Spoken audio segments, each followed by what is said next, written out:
Looks like I record it too. Cool. Let's try this out.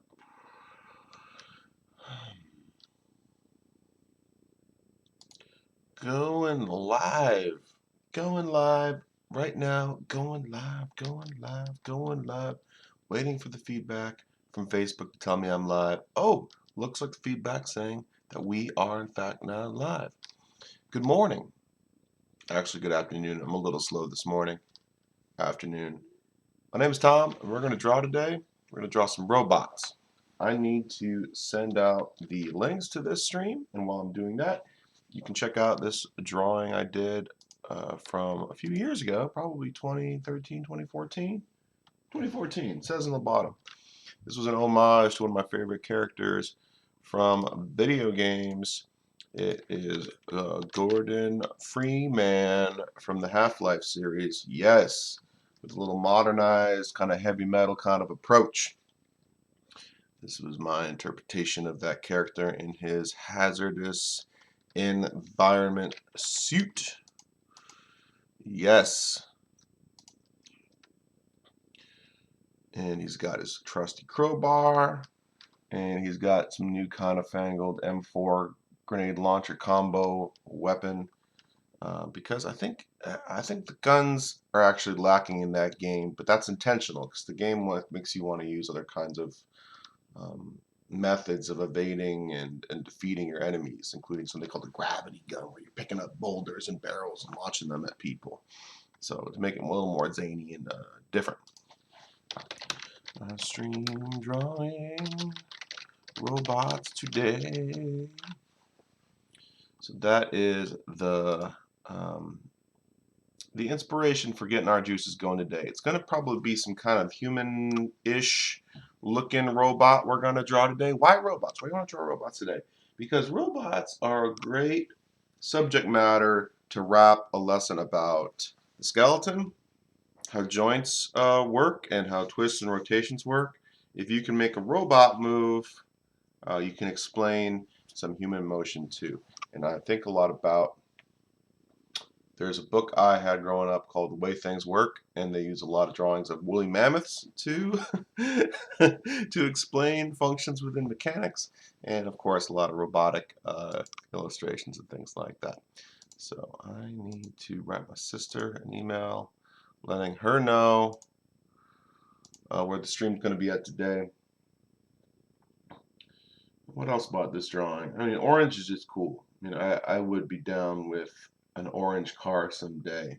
The Subaru Crosstrek in orange, love it. The Nissan Xterra, I mean, I heard they're mechanically inferior vehicles. I don't know. I think they're cool. I wouldn't mind one of those. In orange, my Volkswagen. I drive a Volkswagen Jetta. If it was in an orange, maybe. I got a great blue on mine though right now. Great blue for my car right now.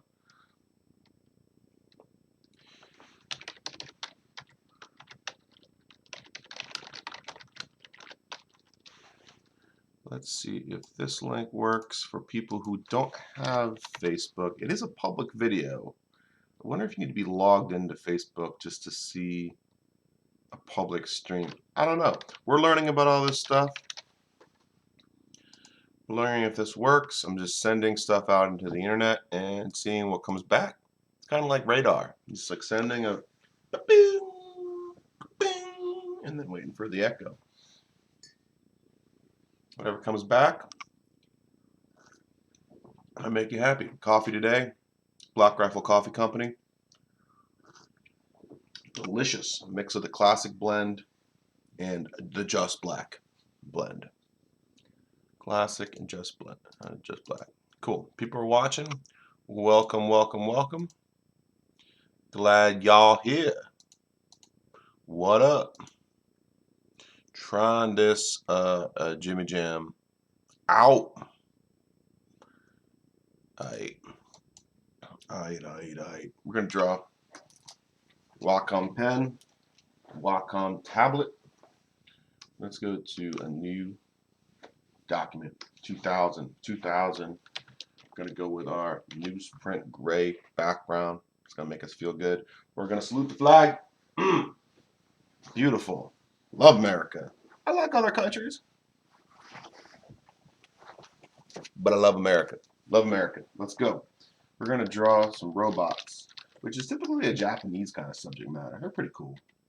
They're pretty cool. I like some anime. I like that Akira movie. Let's go right to like some kind of robot head. You know, everyone loves 3PO from Star Wars, right? Got those big eyes, got a small little nose, small little mouth. It's very humble, kind of alarmed looking alien dude. Very inspired by Metropolis. And 3PO has got his little gold head thing. So we're just going to warm up with 3PO here, and then we're going to develop our own ideas as we're working through that.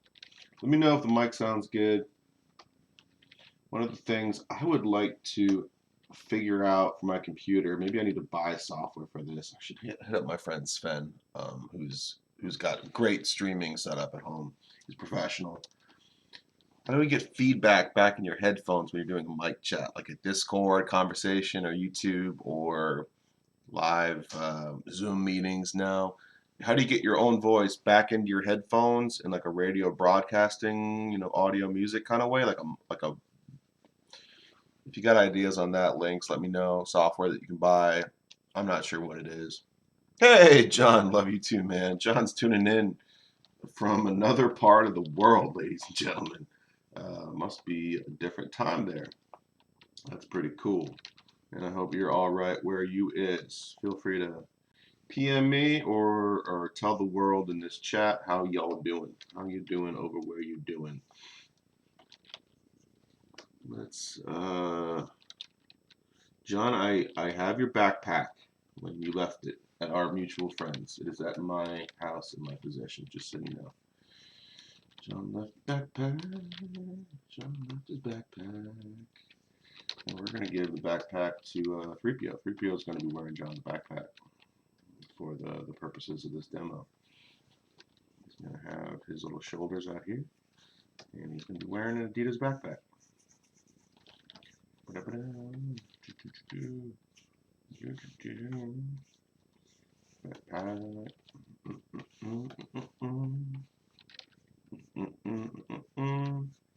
want to give a shout out to Nintendo, who is keeping a lot of my crazy friends happy and productive in their own houses right now, because you got the Animal Crossing game that everybody loves, and then from a couple of years ago you got Zelda Breath of the Wild, which I'm hopelessly in love with.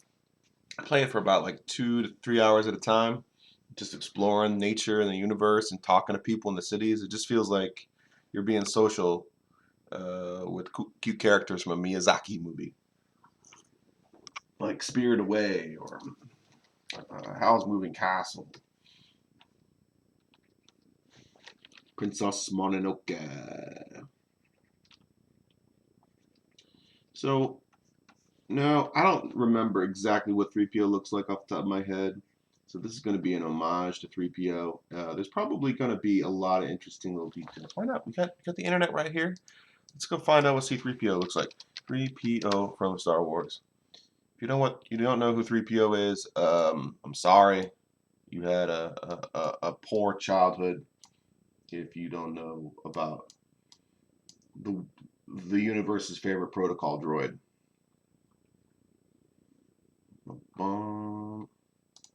Cool. All right. So I heard about the design of oh, geez, I want to go to another link. I just want the picture to be bigger. All right. Is that good? Is that a good picture? Can I just drag that there? Drag it here. Boom. He was inspired by the robot from Metropolis for that 1930s movie way back in the day.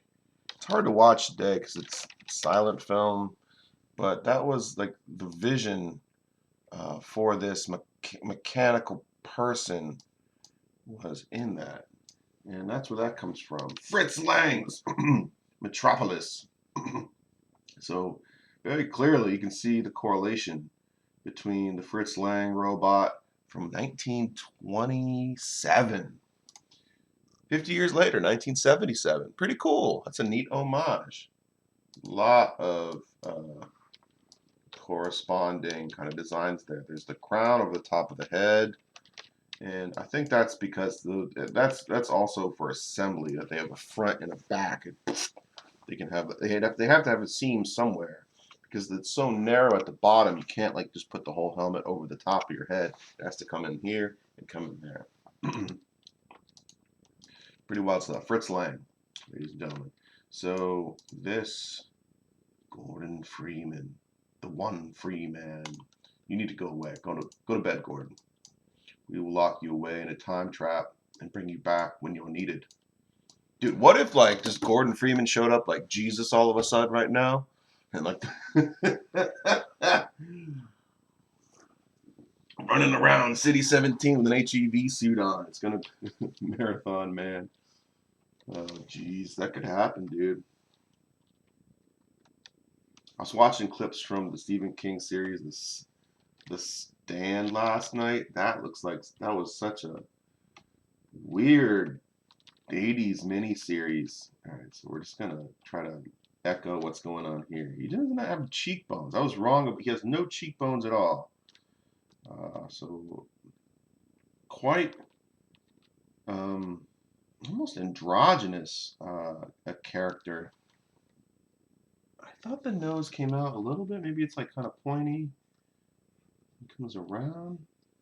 This is really interesting. So he's got these like angular hoods that have crease coming off the side. Just brilliant model work by the artist who did this. There's not a seam up the forehead. That's really interesting. So high gloss, high sheen. We're going to have really high contrast between the darks and the lights when drawing 3PO. So I'm just looking, I mean, I'm not drawing a portrait as in if it's the same direction and angle. Like it's easy to draw. It's easier, of course, to draw the matching perspective. When I'm looking at the photograph on the left, or still from the cinema, from the movie, is referencing information and then retranslating it in my brain, and through that we're learning here. Hey, Betsy. Thanks for tuning in. 3PO is great. So the odds of us surviving a pandemic are 3,400 to 1.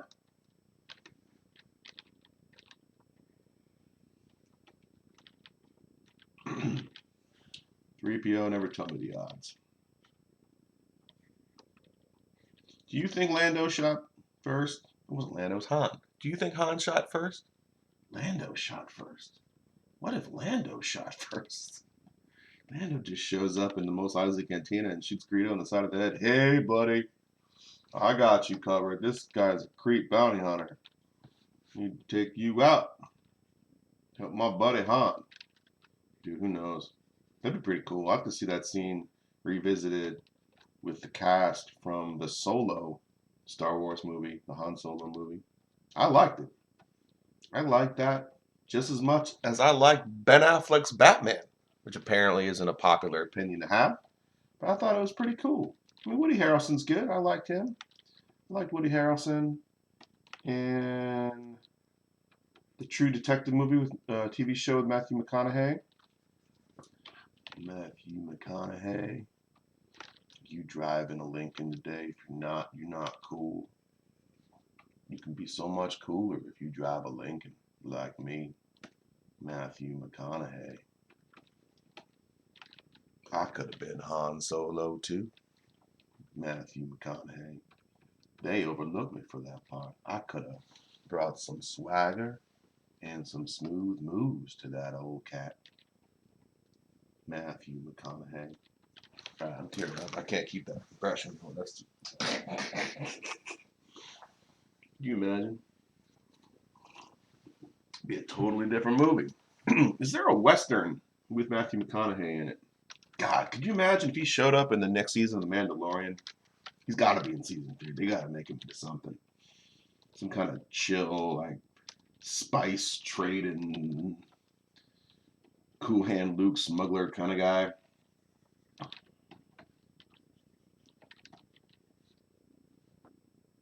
So he's got this interesting line that's all the way around from the mouth, bisecting the mouth, coming all the way back into the sides.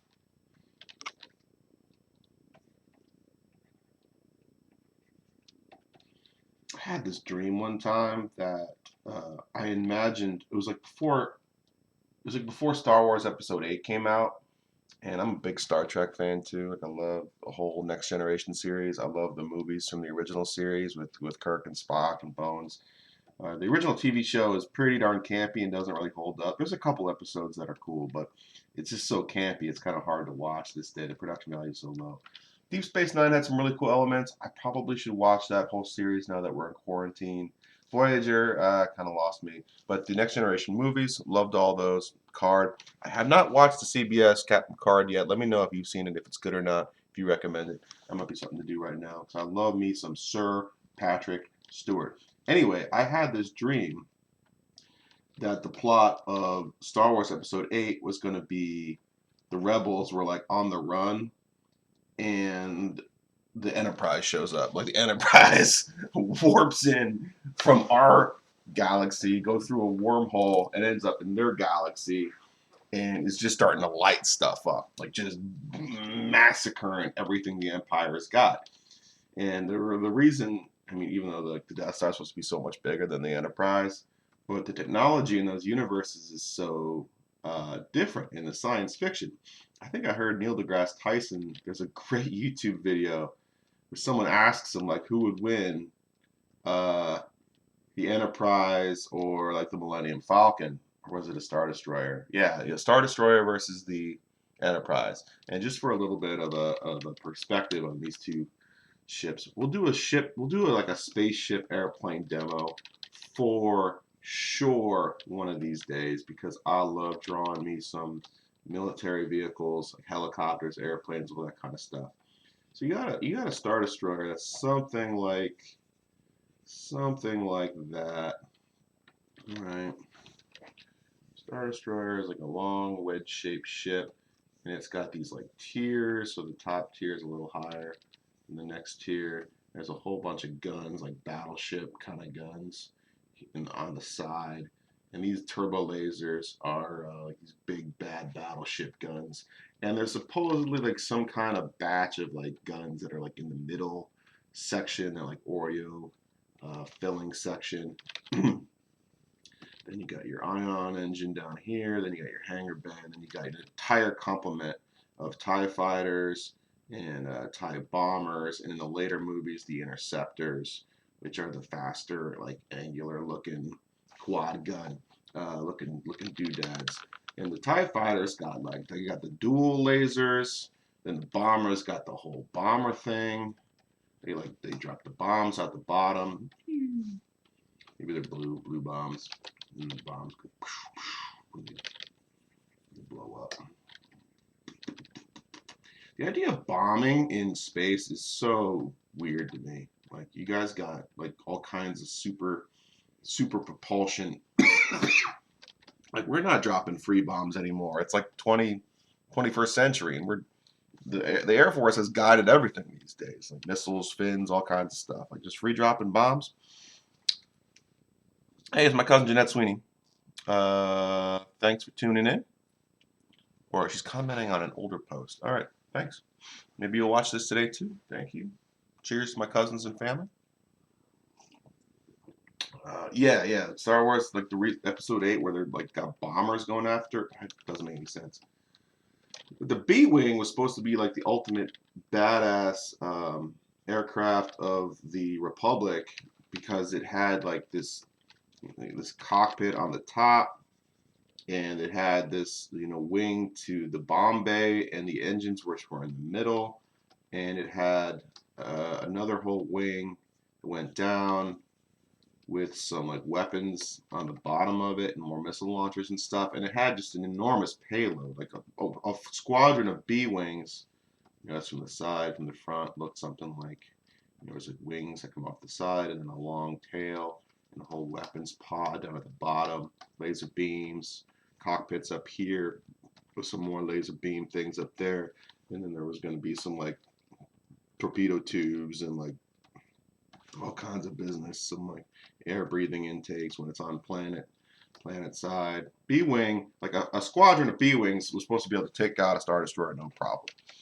And those in scale, like a B-wing in scale with a Star Destroyer is gonna be like that big. I don't know, something like that. All right, so we got the complement of its aircraft. There's gonna be some shuttlecraft in here too. You know, let's copy that, paste it, shrink it down. I know this isn't robots, but this is my broadcast. We're gonna draw whatever Tom wants to draw. So I gotta explain things. I gotta explain this dream. So this is a kilometer long. In the universe, this is about 1,000 meters long. I'm realizing I don't know the size of the Enterprise, NC, 1401, whatever McCall it is, but the crew is about 1,000 people. I think the crew of a Star Destroyer is about 10,000 Imperial crew, is what I heard. Because think, the Nimitz class American aircraft carrier's got about 5,000 crew, and it's only like 370 meters long. This thing's 1,000 meters long, so it's 3 times the size, and it's taller, like it's 40, 50 decks. So it's enormous, right? Enterprise, I think, is like 400 meters long. I'm pulling that number completely out of the air. I don't actually know how big the Enterprise is off the top of my head. Galaxy class ship, Enterprise, something like this. But Neil deGrasse Tyson said, "Oh, Enterprise, hands down. Enterprise could whoop everything in the whole Star Wars universe because the weapon of choice in the Star Wars universe is laser beams. Is like lasers, turbo lasers, super lasers, blasters, that kind of stuff." And there's an episode of Star Trek where they encounter, like Worf is the weapon commander. Worf's back there and the captain, and there's not Uhura, that's the other one. Data, and they're like, "Hey, we're coming across some like old ship. There's some old timey ship trying to attack us." Man, the scanners looks like it's from 200 years ago, sir. It's a 22nd century ship. This is a really old ship. What's it doing out here? Who's piloting this thing? Looks like they're engaging their weapons, so they're about ready to fire us. Well, what are they firing with? Worf's like, "Sir, Captain, looks like they're using lasers, sir. Lasers." And then the engineer guy's like, "Lasers? That wouldn't even penetrate our maneuvering shields or navigational shields. Like just the everyday shields they have up, just in case they bump into something. Not even like the main energy shields that the Star Trek, Enterprise has. Like it's got these super high energy shields that are powered by some like mini sun, deuterium super fusion thing that's going on inside the Enterprise. So, like relatively like shields in the Star Wars universe are just like a really thin layer for the most part outside the main thing, and seem like they can be penetrated pretty easy if you just have like the right weapon, or maybe you fly like a fighter, maybe you get underneath their shields. Maybe that's how it is. Maybe it's like there's a shield that's out here, and the fighter can get underneath of it and engage the ship up close.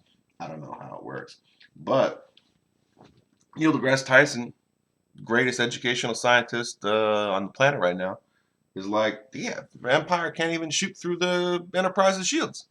I mean, maybe the Death Star. The Death Star's got so much firepower, even if it's just a laser, it's just got so much wattage and energy could probably mess up uh, the Enterprise. But there's no way it can track it. Enterprise is too fast. Enterprise can go like warp 9. Super fast. Warp 9.8, something like that. Do some Picard maneuvers.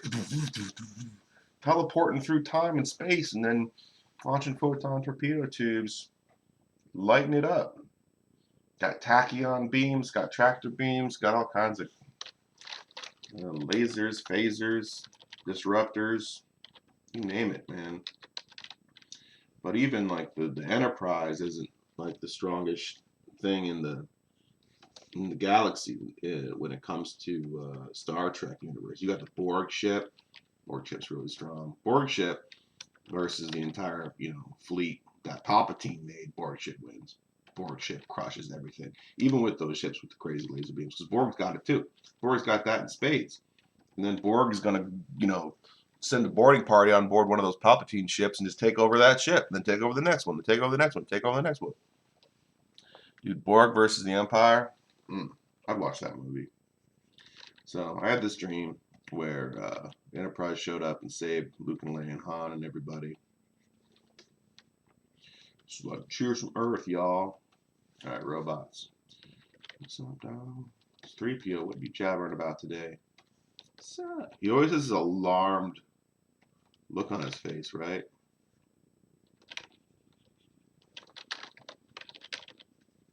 What's up? The odds of our survival are one.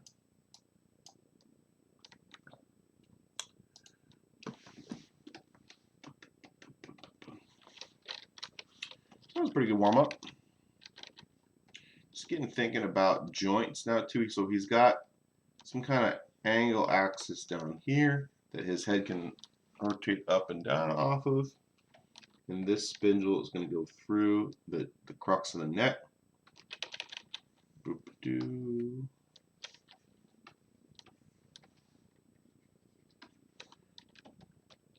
And then he's got the twisting angle here, the turntable of the neck collar.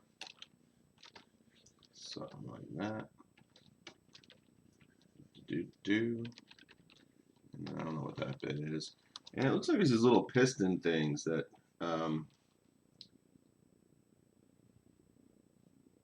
either hold the neck collar in place.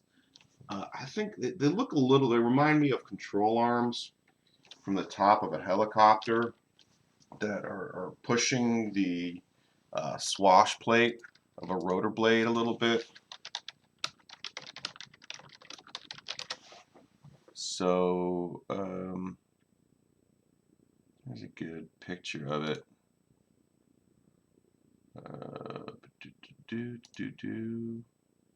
Yeah, thinking about like helicopter rotor control arm thing. This is a good picture.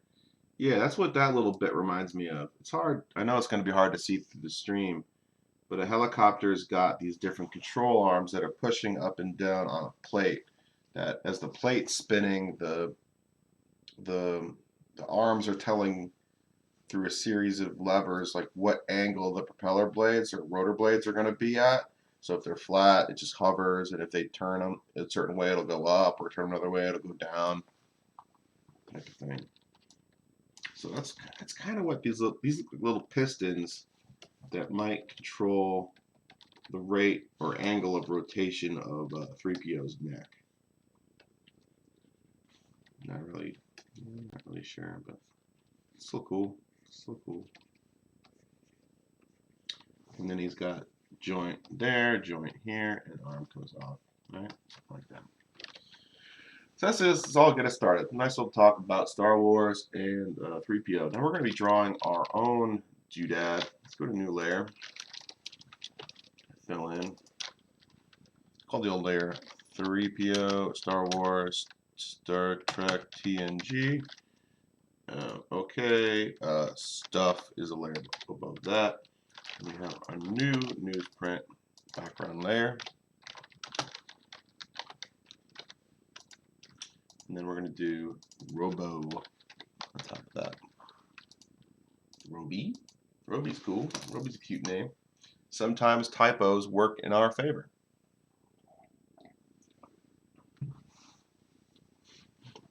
I want to sip my coffee a little bit longer, so we're going to watch a little inspiration about robots. We're going to look at what DARPA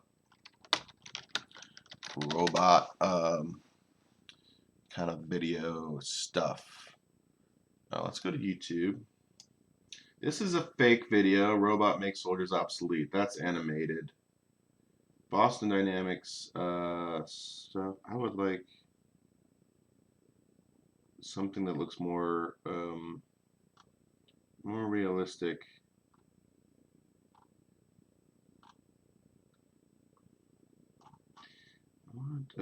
Yes, CNBC. I trust that video.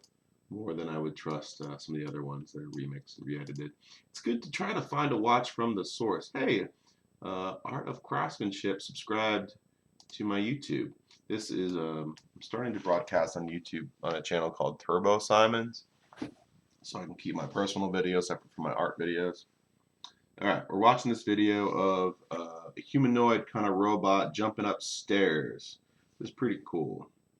So what we're seeing is there's a pelvis, there's a thigh, there's like a backpack, torso bit, arms, feet. There's some control arms on the outside.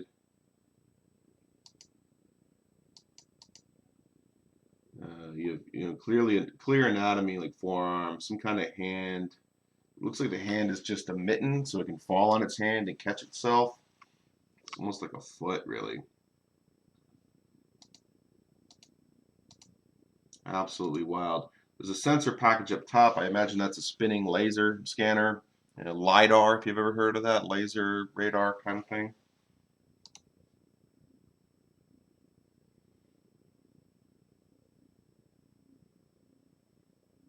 Man, this is it's a wild world we live in where we have robots that are this advanced right now.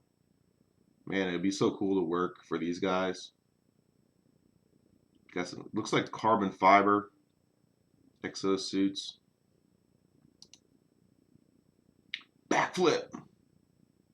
Man, that is just awesome. Ooh, you actually could see the spinning um, laser scanner where his face would be. Yeah, it's really going really fast.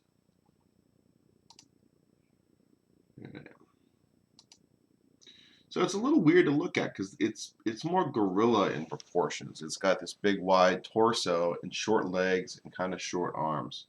But that's what they had to do to keep the computer processing and the battery pack, or I don't know if it's running on a small gasoline two-stroke engine or just pure batteries.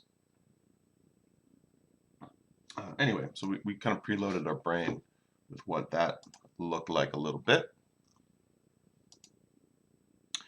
Justin Hartman is messaging and asking what drawings Tom Symonds or what program are you using to screencast?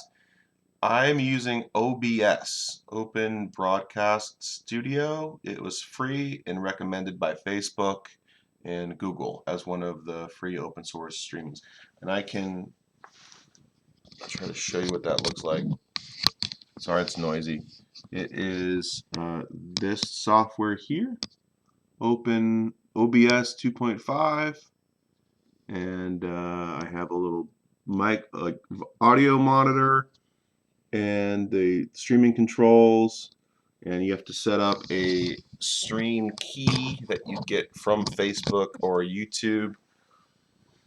I have a Logitech webcam, and I'm telling it the primary video is monitor 2, and secondary video is the webcam. And I can scale the webcam size up. Ooh, I can move the monitor, it looks like, too. I can scale the webcam size up. It's me. And I can shrink that back down in real time. Very handy. I'm thrilled with this free software. I'm sure it's spying on me and taking notes, and it's going to learn about my behavior and turn it to the artificial intelligence overlords in 10 years. Tinfoil hat. Take it back off. We're going to go back to drawing now because drawing's fun. Drawing's how you have a good time and sharing your knowledge with the world. All right, let's do a line for a character. Standing. So just like we draw people, torso, pelvis, legs, leg, foot, arm, forearm, forearm.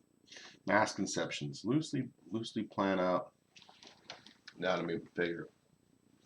It's kind of a boring standing pose. What if you can make it a little bit more interesting? Maybe make it more like some kind of brilliant character from Metropolis movie, Fritz Lang. Maybe it's facing us a little bit more. Maybe the horizon line's a little lower, so we're looking up at the character. Here the horizon line is kind of right, it is kind of high, where we're seeing the top of the leg, top of the pelvis, and we're even with the shoulder line. What if we start with the perspective a little bit lower, so our mass conceptions have a little bit low view of the pelvis, lower view of the rib cage, and then the head is, we're seeing the bottom of this trash can of the head here, and one of the forearms is coming up and offering us something. So this is a dominant AI alien thing. I think a lot about Maximilian from the Black Hole. I don't know if you remember that movie, 1979. Maximilian, Black Hole. That was a scary robot. That was a very villainous, scary robot thing. He looked like a tick, but he was giant, big guy. And he towered over the hero robot, Vincent. This was Disney's attempt to do Star Wars last minute, real quick, to come up with something that would compete, to create some kind of, I don't know, was were they thinking franchise? I don't know. But Maximilian had these like spinning blade things. He was just like a torture robot. He hovered. Yeah, he was intimidating, but really, really cool. Had this red visor thing. Oh yeah, his arms were in triple, like he had 3 different tools that would come off of his arms. Another scary robot would have been from RoboCop 2. 2 bad guy. I forget what his name was. Kane? Yeah. Oh goodness, Kane was terrifying. He had. Ooh, that's gross. Just want the robot Kane. Yeah, he had these like Gatling gun arm, like really animalistic, almost like a centaur. Not centaur is the mythical animal with the horse in the body. I think satyr. I don't know what it's called. Like a half goat, half man kind of creature. He kind of had like goat legs or something in the back with claws, multiple arms. He had like arms that would curl up and go over, and arms on the outside, and this big wedge kind of anvil shaped face. Very intimidating. Great, great design. I should learn who designed this robot and pay homage to them. This was really cool. And it was all animatronic in the movie. It still holds up today. It's a little chunky looking when you watch it today. Not for kids. If my niece Cassidy is watching, wait to watch RoboCop 2 until you're at least like 16, 17, 18. Or never watch it. I won't blame you if you never watch it. But my nephew Tucker, who's like 13, 14, you want to, yeah, you should watch it. Uncle Tommy says, all good, dude. Watch RoboCop. Love me some RoboCop. I mean, it's a little freaky. Just tell your sister to, go hang out. Tell your cousin you don't want to watch this. Jory don't need to see RoboCop 2. She's got other better things to do. Kelton, what's up, dog? How's it going? Kelton, thanks for tuning in. Drawing a robot, buddy. Let's go. Let's go. Good luck with all your studies, sir. Robots. We're running out of space here. So we're going to make this guy kind of walking forward just a little bit. So we're going to see the bottom of that thigh, and the other leg's going to be retreating just a little bit. Let me give myself some more space. Canvas size. In the middle, increase the height like 22. Should be good. Backfill that newsprint color. Select, using the lasso tool, remove this guy over here. Lasso tool, the robot person. Should copy, move that up. So drawing robots and drawing people in this case is similar because I'm choosing to do a bipedal person-shaped, robot. I mean, most robots in real life are like those mechanical arm things that you see in videos of Detroit auto plants. They're just a very simple, maybe 3-limbed arm with some kind of welding or one piece of a tool, and that tool has a cable that's feeding it with some kind of supplies. So there's like a welding thing with a spark that's coming off of it, and it just is a repeating weld everywhere. And they're usually yellow or like brightly colored. And why would they be brightly colored? So that as someone's walking through an assembly plant, they're aware this big yellow thing that's moving at 1,000,000 miles an hour, trying to assemble cars together.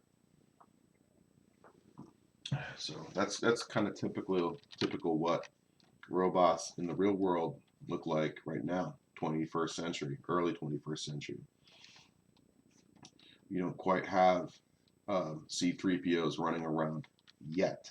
Maybe by 2100, you Zoomers out there, young folk, my nephews and nieces, you might see some pretty badass robots by the time you're 50 years old. Maybe they're taking care of you. Maybe they're making you lunch. Maybe they're your friend and they help you do stuff. I think there could be very cool, good robots out there. I'm optimistic. So if this was a human being, we would have a knee and tibia and fibia bone on the outside, and then an ankle jointed looks something like that, and the foot that is coming towards us like this. So hopefully one thing that this demo today does is educate you a little bit about anatomy and perspective. So as we're walking, usually the arms are opposite whatever the legs are doing. So if my left leg is forward, my left arm is going to be back, and the right arm is be forward. It's opposites. It keeps us in balance.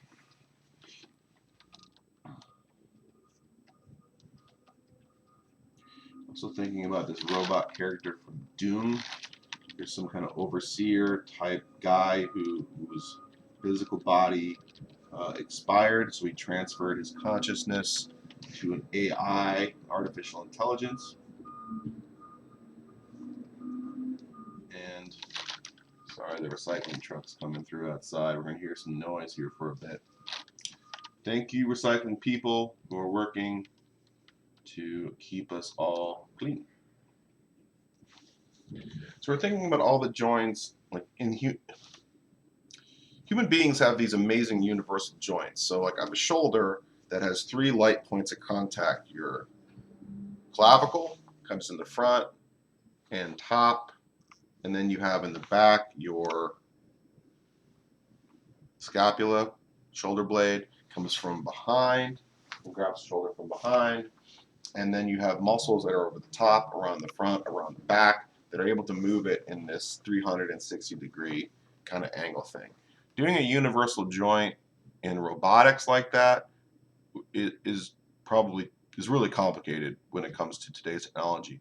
It's much easier to think about the 3-axis of motion, like up, forward, back, and then around, as 3 different machines that do that complex movement, but in stages when it comes to drawing a robot. So we're going to think about all the joints as having like a rotational turret that spins maybe along so we have the X, Y, and Z axes. So this is going to spin, let's say, left, right. That would be the X axis. So that's this axis. And then we have some kind of, there's another rotational Y axis that's kind of mounted to that thing. And that gets us a lot of what we need, being the X and the Y. And then coming off of that is going to be another rotational guy. So it's going to be these chains of rotating kind of turreted bits. Let's say if that was actuated by regular motors, it might be a piston, might be mounted on top of something that extends this angle forward and back. It's a pneumatic piston will probably have more strength than an electric motor, at least for now, but down the road, because the piston will extend like over and have some torque on that surface.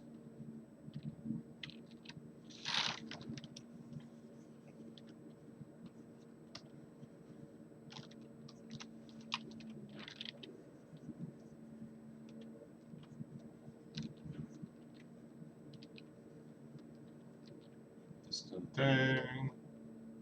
One valve, second valve, just in and out.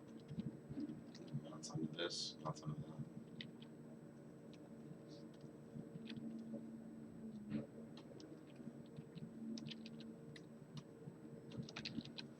That might not be clear at all. Just wanted to explain how these joints might work in a shorter, smaller little demo. Move that over there. Cool. Cool. Emily says, love watching. Thanks, Em. Hope you're doing good. Love you very much. Bye.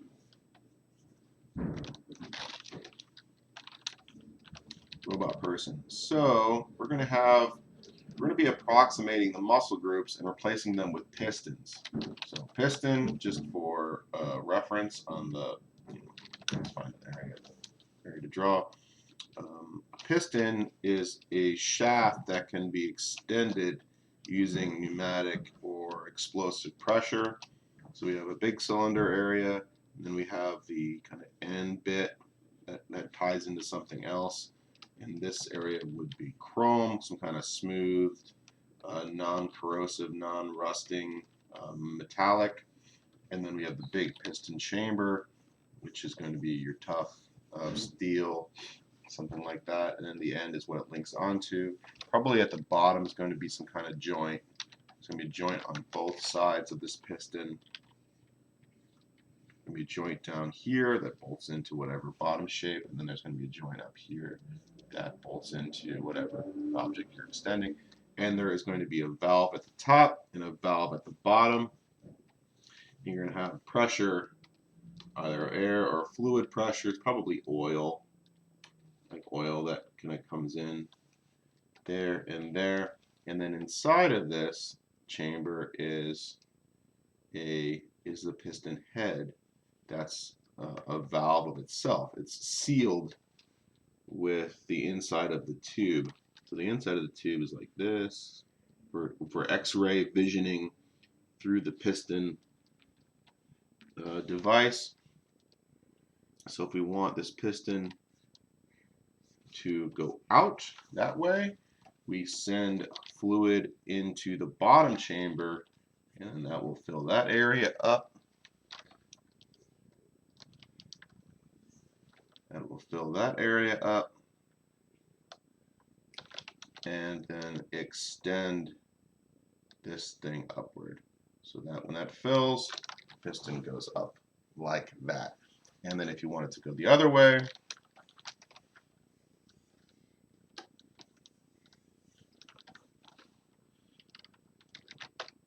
you would send fluid to the top chamber and drain what's in here out. This oil doesn't change color, I'm just changing the direction. Goes out the bottom here. So we would fill up the top with fresh, high pressure fluid. It's going this direction.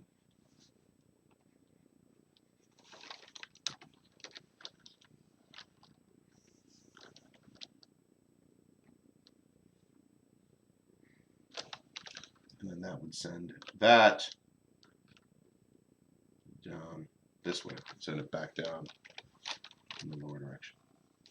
So that's how you'd move that. And then if you're linking a piston to two rotating objects, it'll extend and contract.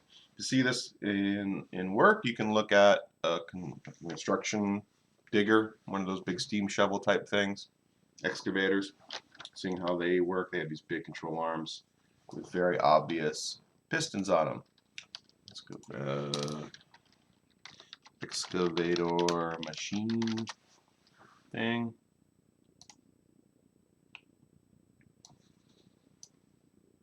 Here we go. Atlas Marketing Caterpillar Excavator. So there is that piston on top, and then there's a joint pivot, and then the arm is driven by that piston. It can go out and then back in, and it's driven by a piston on the outside. And then there's a bigger piston underneath that pushes it up and down.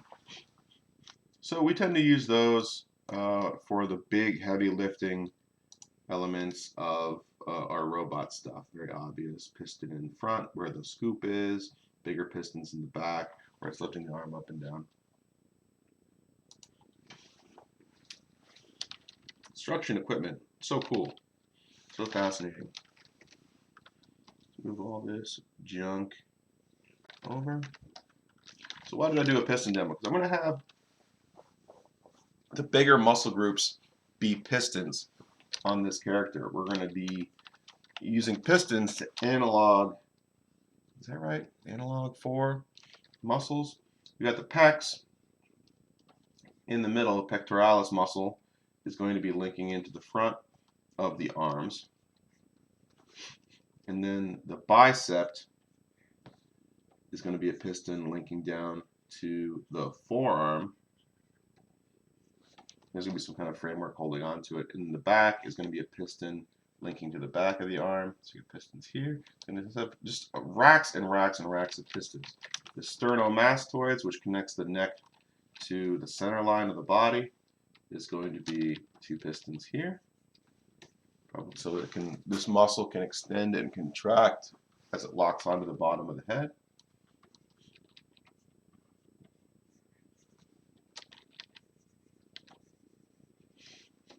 What is this going to resemble? You guessed it, the Terminator from the Terminator movies. James Cameron, that art department did an amazing job. Amazing job. It's like the T800, something like that. This thing's got incredible thought put into all the pistons and joints and how this whole thing would work and move. That is some incredible animatronic work. Again, terrifying. Still pretty cool. Really good reference for how a robot might be built. But then again, this was in the 1980s. This was designed, so I think modern, electric motors probably have higher torque now than they used to. So back then, you had to go with pistons to get enough pressure to lift and move robotic, metal arms, heavyweight metal arms and armature. Today, maybe you could do that with electronics, but I like pistons for doing this demo because they're shiny and we can immediately substitute them for muscle groups.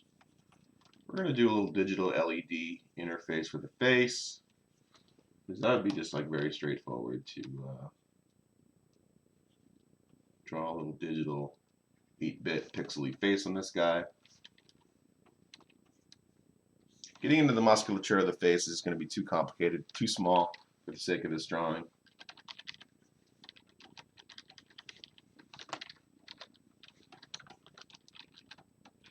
What's the next major muscle group to think about? Well, we're going to have like the tilt axis of the upper body to the lower body. So we're going to have a pair of pistons. Let's go like a blue for the body, like the thicker part of the piston. A thick blue for the, I'm going to call it the head unit. I'm not really sure what naming we should use for that. So high chrome on the bit that extends in and out, and this flat blue for the bit that is the pressure chamber. And then what kind of color? We'll go with that orange, just like Gordon Freeman, for just plate non-moving areas of the frame that's underneath.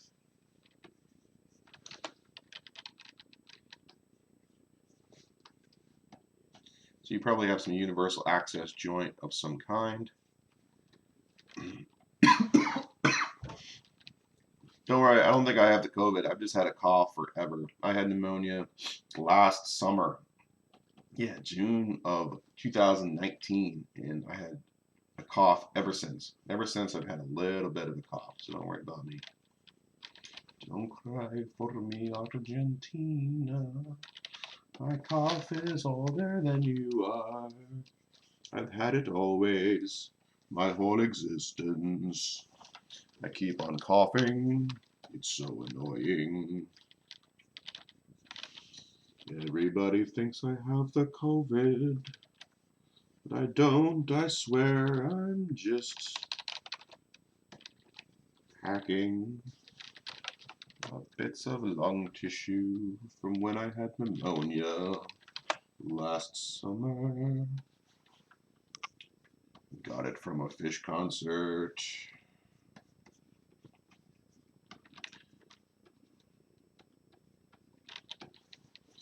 All right, some kind of circular joint. All right, now we have those belt line, top of the pelvic kind of area. This will be fixed. These piston heads will end up locking into some kind of, we'll use like maybe this anodized green color for the bolts. So we can even make like a little swatch of colors, so give yourselves a little area to save that color down. And it'll be really cool if you're doing a technical kind of drawing to like label what this is. Pressure fixed.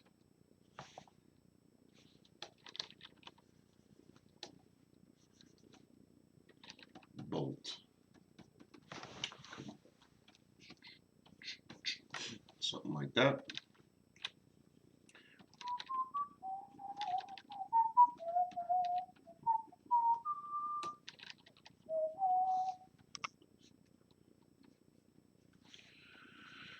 Got a pivot, circular elbow joint thing.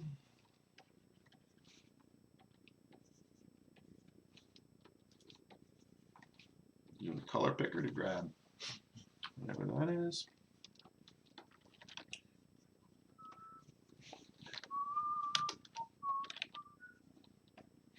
All right, so how do we do now the joint of the leg? This is going to be challenging. The front is the pelvic point. We'll have to have a bolt here, bolt here. You're going to need several pistons to really get this actuation of a pelvis and legs. So I would actually like put the joint where it needs to be in real life, which is about the ball joint for the pelvic is about here. Not pelvic, what am I saying, for the leg. And then the bone would come off and come down and in. So we're going to have a locking point where like the muscles of the pelvic point come down and grab the quadricep. So we're going to need like a really big piston in the front, in the middle. Maybe it's like a two-sided piston thing. I don't know. Maybe it's got like two, it's like a double piston. So one part comes out and up to the middle. It might be fun. And then another part goes down to the knee. These are like back to back.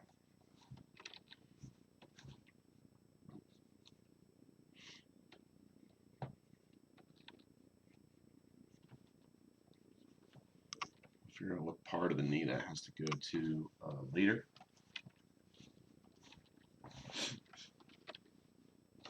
It's pushing the knee out. I think that might be like pulling the leg forward or backwards.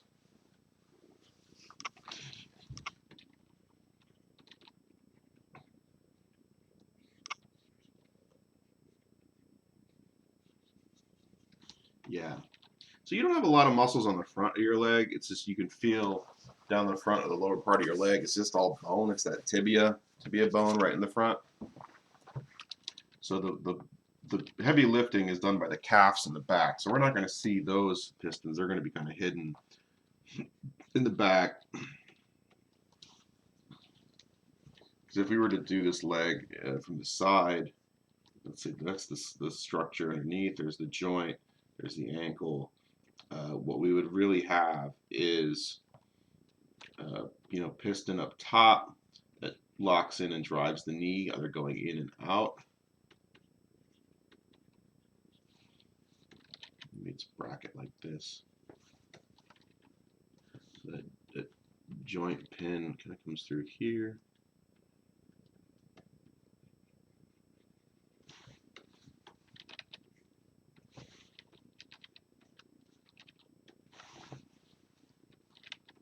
Joints there, piston head, piston body, structure, structure.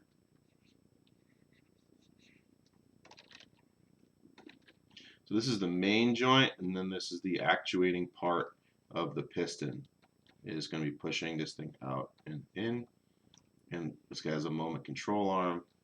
And then in the back, there would be a piston there that came down to the back of this ankle bit.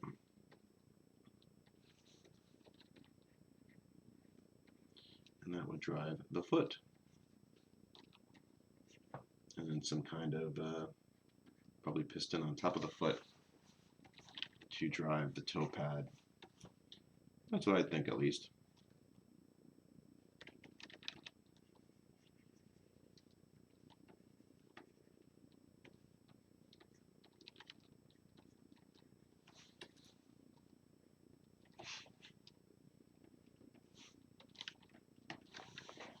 All right, so that explains the leg there. And then there's a big joint there.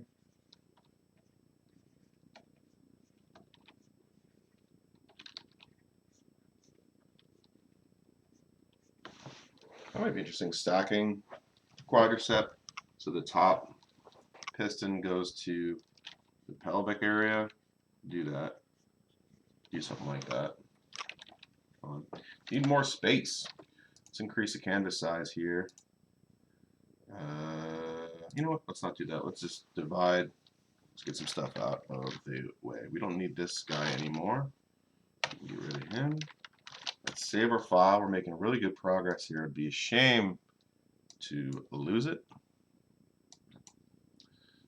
If this whole thing crashes, I wouldn't be surprised because I'm recording as I'm drawing and everything's using RAM right now. Roby demo, save that. If this all goes down, just know I'll start the stream back up again. What are we at? We're about an hour and 2 minutes. Doing pretty good. Doing good. Use our lasso tool to move our little demo things around. Put that guy up there.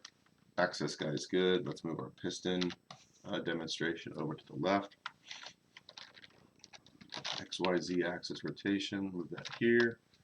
And let's move robot guy back to the middle.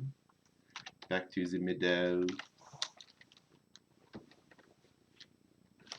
Let's flip him or her or they left, right, edit, transform, flip horizontal. How's that look? Is it still balanced? It's okay. It's interesting. I'm noticing I actually have a bit of an angle where the head's kind of tilted in that direction a little bit, which I kind of like. I'm going to accentuate that.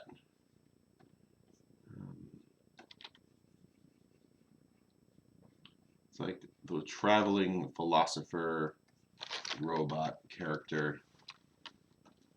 Some bright ideas. Maybe it's got a green face. It's sunny outside, be happy is what the robot is telling us.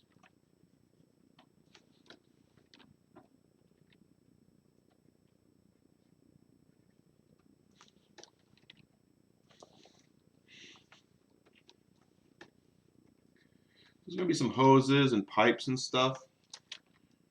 So let's backfill in some like hoses and lines and things. Kind of cool.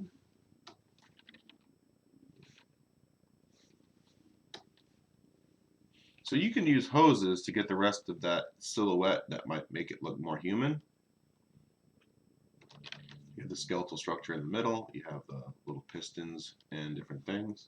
Maybe for the hand, and there's less pistony stuff, more electronic or electric kind of elements to, small motor control.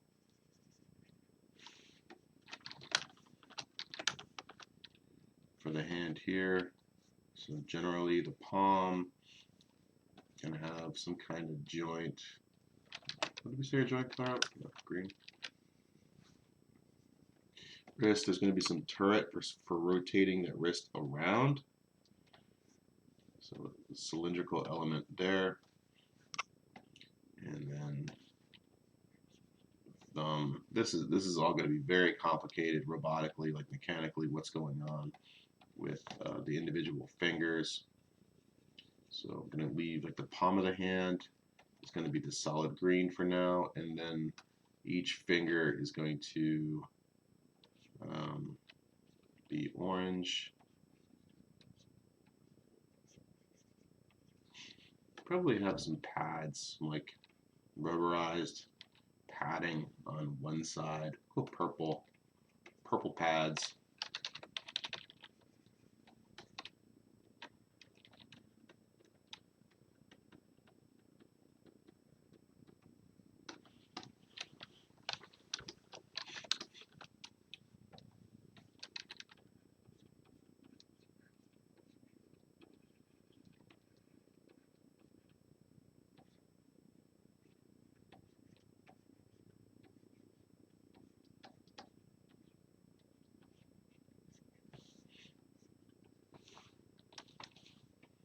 Darker, a little cooler color for shadow on the green. Cooler.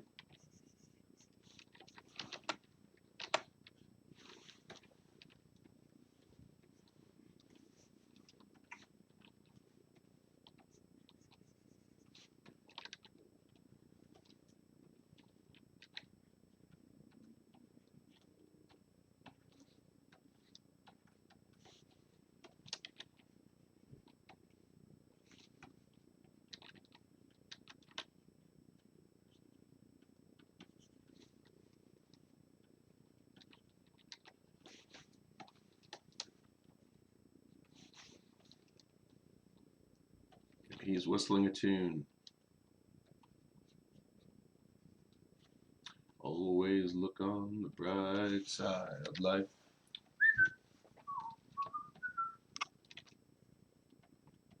Well, I'm glad y'all hanging out with me today. Making some artwork, hanging out. Always some tubes. I'll use, what color for tubes? Tubes and tubes. Those are pink tubes. Got some pink tubes.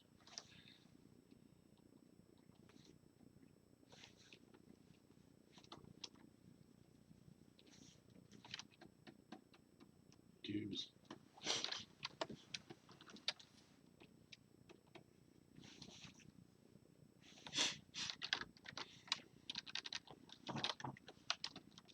It needs some kind of control for the outside. We'll just have a small, maybe it's like a smaller piston that kind of hangs off the belt up here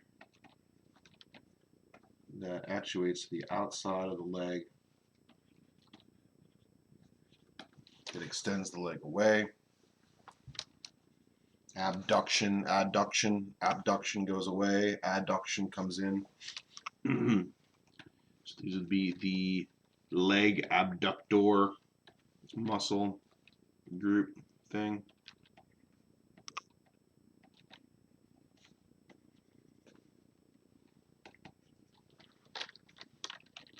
Pretty cool. Robot dude person.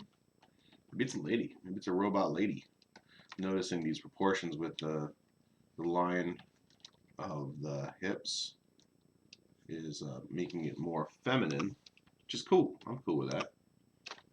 And we can increase the femininity by angling this arm out, just the bottom part of this arm out, just a little bit more. Control T, rotate. There we go.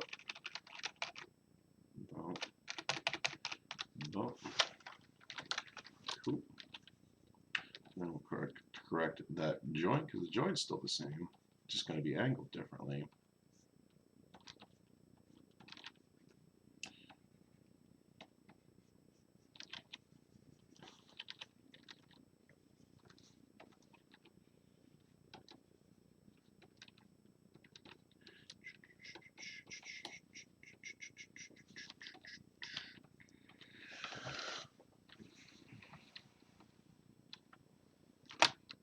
So this is a very diagram style drawing right now. I'm trying to work in some color, some lightness and darkness to convey what's above and below. Just like when we shade a box for communication's sake, we have the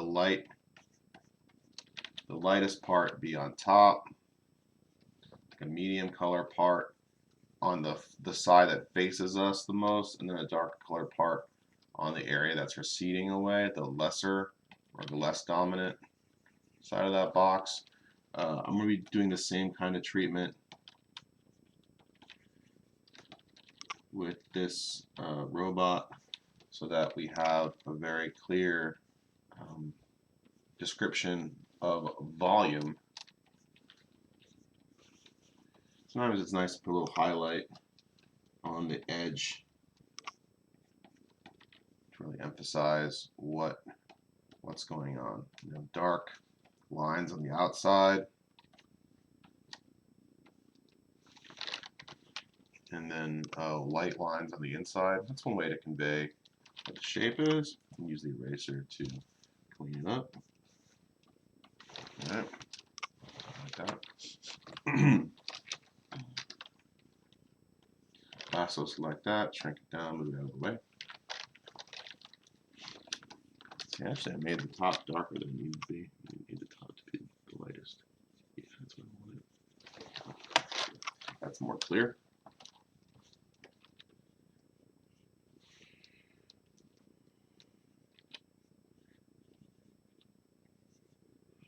Backfill in, erase.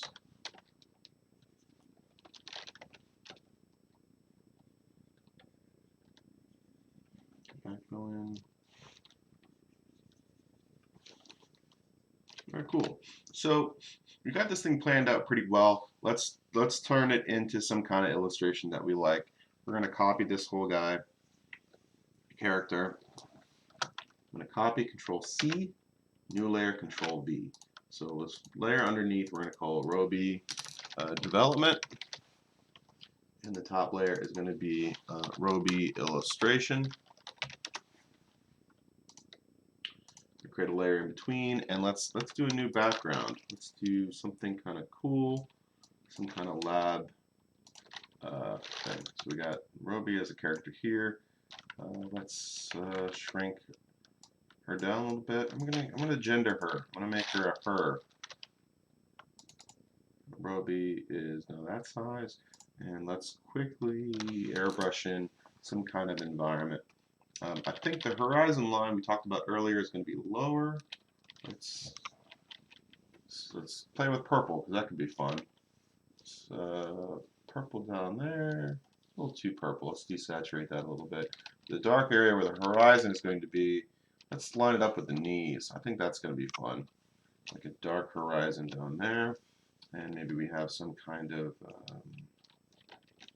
building, like Skitty City skyline type of thing behind her there.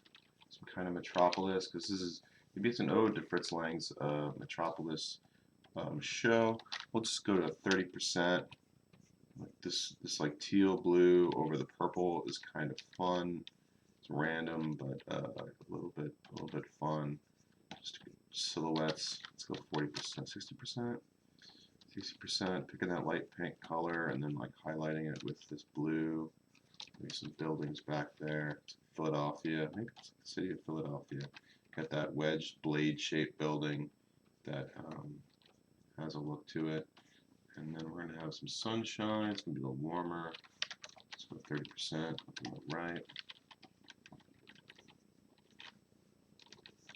Kind of sunsetty, kind of warm. Maybe some like pink purple cloud type shapes back there. So the robot's going for a walk outside. And the purple is from the clouds, the underside of the clouds, setting sun, and there's going to be a little bit of blue sky. A little blue sky up there. Cool. So it looks like the yellow is the clouds being illuminated, and then purple shadow on the backside of those clouds. Something like that. Just for funsies. Mixing a little blue sky in where you know, in between stuff. Be fun.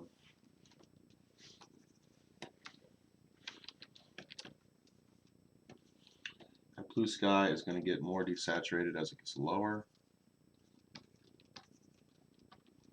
So we have the cloud layer, and then we have some sky layer, and the clouds will be desaturated and darker in the background too. Still have a little bit of a highlight. Something like that. A little darker line.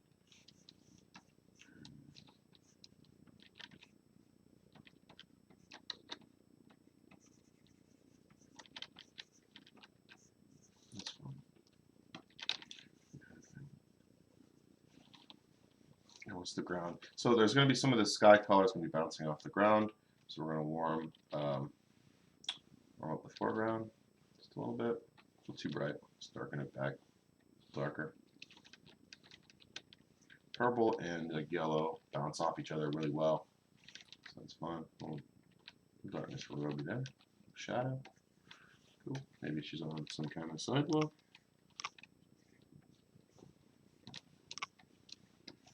And maybe there's just a little bit of grass on the sidewalk. And a flower. Why not? Want to have a little flower thing. Cool.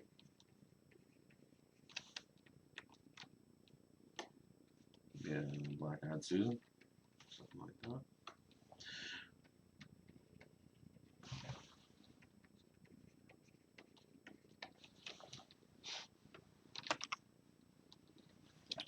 Have fun. So that's just like a really quick, background kind of idea.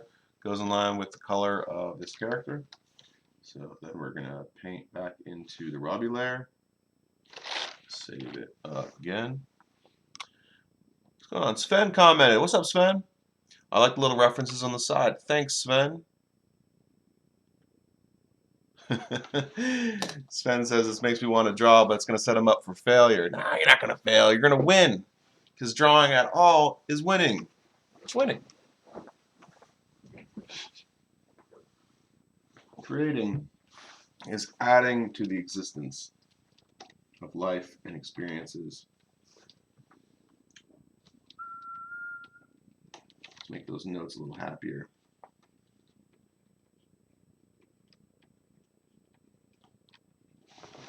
All right. So lighting. So this Roby character is getting a strong sunlight and the setting sun from the right. Just going to hit that really quick. I'm thinking about the light coming from here and going this way. So any face, any object that is facing that direction is going to get hit with some of that. It's going to glaze that yellow over the blue area, so I don't want it to totally overwhelm the blue. Little brim kind of edge thing.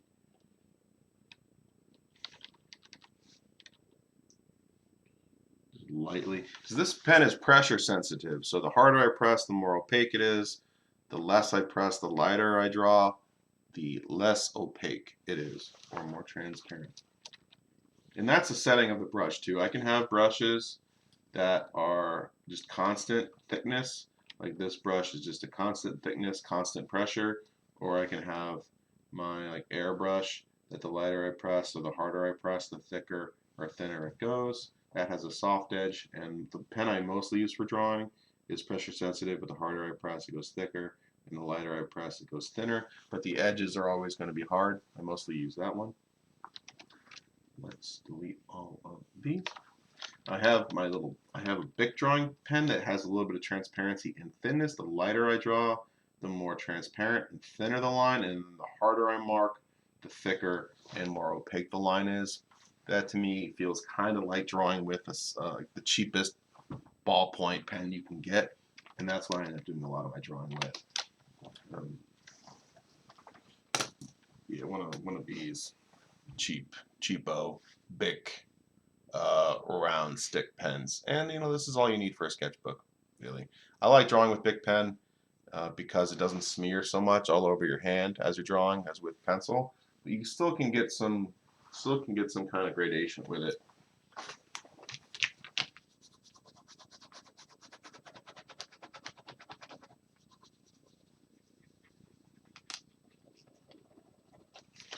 You can see, like, you can kind of get a variety of marks with just a cheap Bic pen.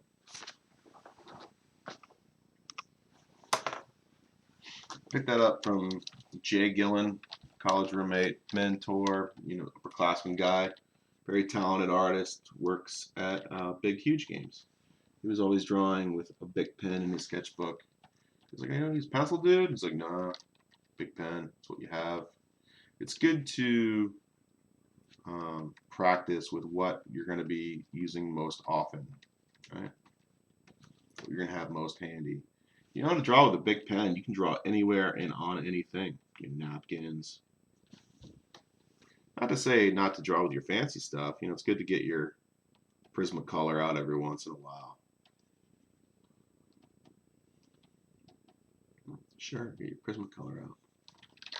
I like that the jawline is a little bit separate from, like, this jawline is a different color than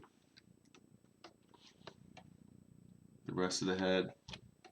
Go to screen mode, pick the yellow, and in screen it's just going to apply that yellow color over what's underneath of it, and it should maintain a little bit of the hue underneath while also brightening the whole of the object. There's surface we want to paint. So if we're warm on one side, we should probably go to cool on the other side. So I'm going to go to blue, some kind of like dark sky, slightly darker than sky blue thing, maybe right below the 50% brightness area. Go to multiply, go to 50%, 50% opacity, and then I'm going to shade using that color. So things that are on the opposite side of our character here that aren't facing the sunlight or in the shadow, get that treatment.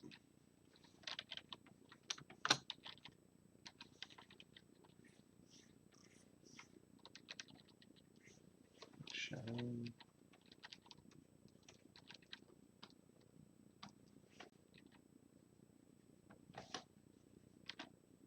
Know what I mean?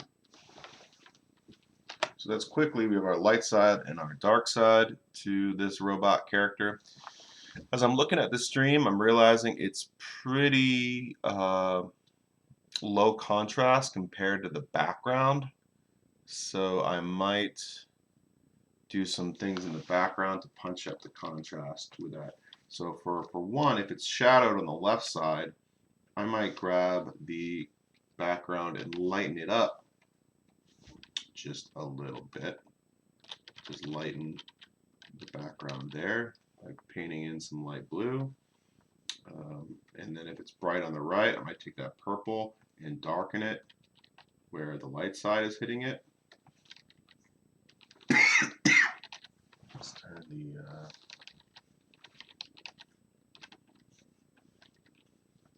saturation down just a little bit. Let's try desaturating that layer.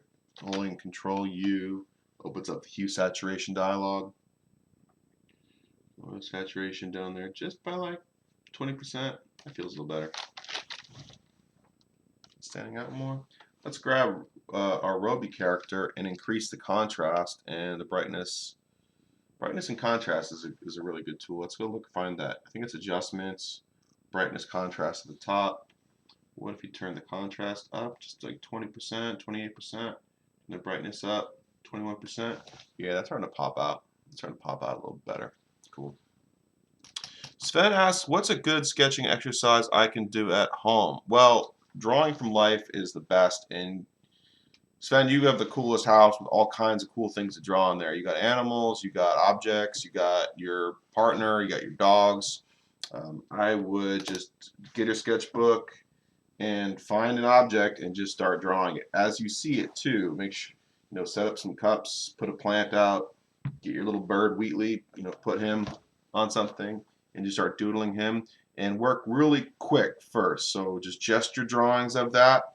Spend about 20 minutes, do about 10 different drawings. So no more than 2 minutes of drawing, set a timer, and have your subject, and then either keep moving the subject every 2 minutes or move your position every 2 minutes.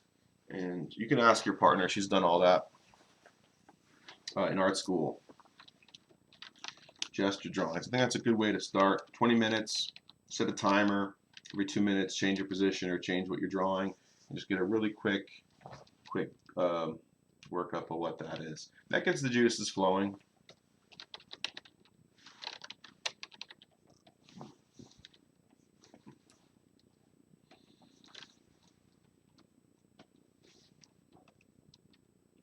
Sunshine on my shoulder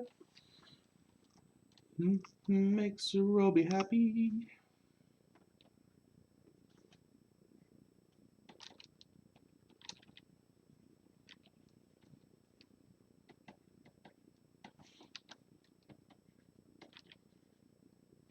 So this leg is coming from behind us. So if we're talking about the specific direction of this is going to be a little dimmer. It's going to go straight up and down. I think cross pin type shape.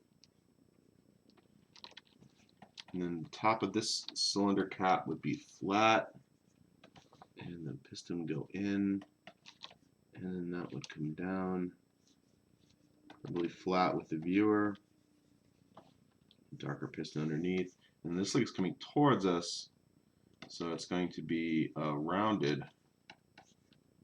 on the top. So we have this top piston, maybe some kind of bracket structure. That'd be good, some kind of brackets, hold it in place. That'd be cool. Back leg's gonna be a little dimmer than the front leg. Gotta have our brightened inside of this thigh here. It's coming towards us, a little brighter. That edge is facing the sun is gonna be the bright test. What do we say was gonna be over here? There's gonna be some kind of piston here that locks on to the side of the belt line.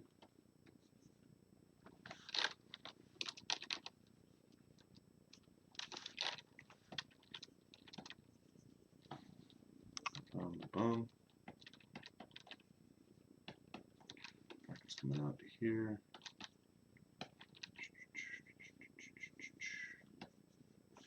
Something like that.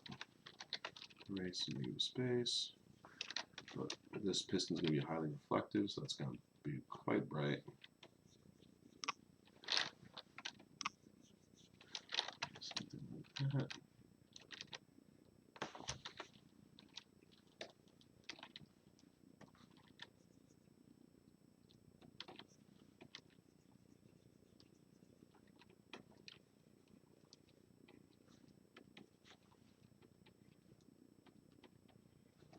If I was doing this drawing for actual work, I'd be working a lot higher resolution, but I want to keep the image size down, so I'm not getting drawn into the details, because I want to address the big picture and then get into the details later. So maybe in my own time this afternoon, I might up-res it and add more details in, but for the sake of this demo, I want to keep it low res.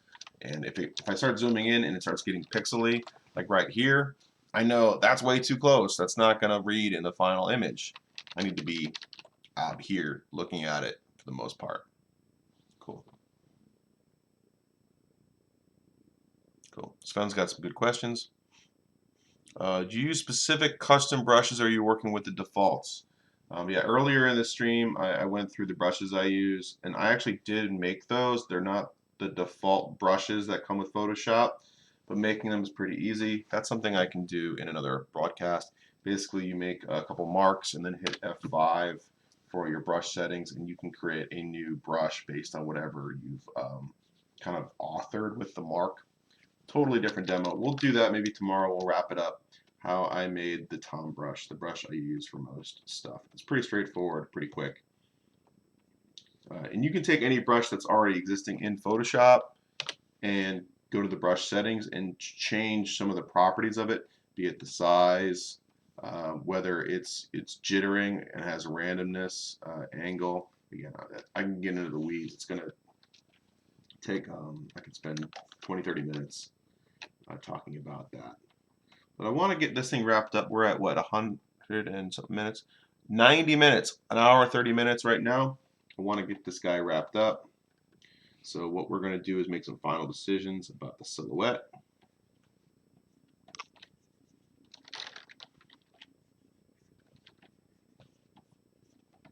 Silhouette is always good. Have some strong line. It's good to add little bends in things. Bends are interesting.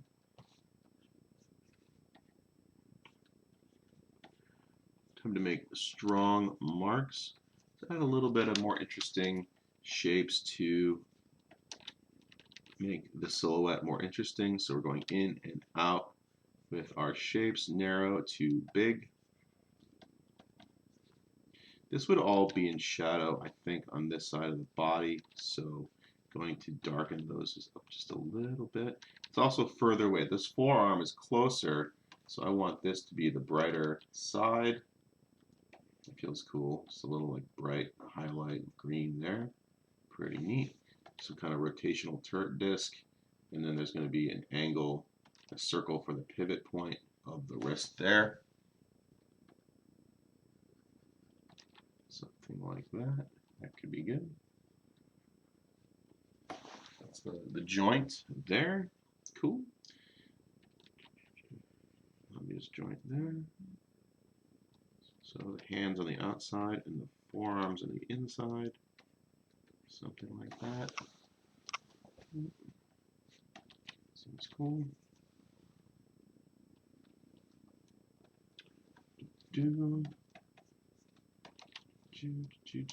Let's fill this in, fill the silhouette up.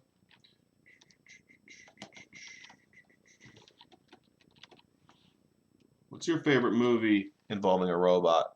Post in the comments. Favorite robot in that movie. What's the name of that robot? I like Vincent from the movie The Black Hole. He might be my favorite robot. Very responsible, pro-human kind of robot, but snarky. Dig him.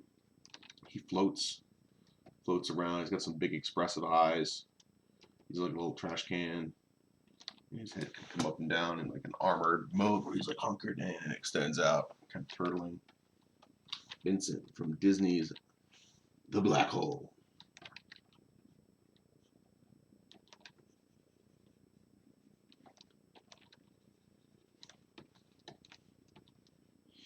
Chappie, pretty cool movie about a robot. Neil Blomkamp, that guy, Neil Blomkamp, the director, knows a lot about robotics. He did this college piece called Tetra Val in South Africa back in like 2003, and that was a big inspiration to me when I was going through school. So when he got to do a bunch of these big movies and ads, I was pretty jazzed about it. He did a Halo short film that was pretty amazing. Looked really gritty and real. He uses news cameras, cinematography. So Neil Blomkamp did District 9, had that robot suit at the end, all those really cool weapon designs, aliens, spaceships. His new studio called Oats does some very weird real-time 3D stuff using Unity, but it's cool. That's on YouTube. He did this weird video called like Firebase Alpha, involving like a Vietnam, like alternate history war scene. Did Elysium with Matt Damon. Pretty interesting movie about dystopic future where the rich live on a space station where their healthcare is covered, and down in the real world, people are making sacrifices every day to work, safety versus work life. And then what was his? I guess Chappie was with Hugh Jackman, and it was about a police robot.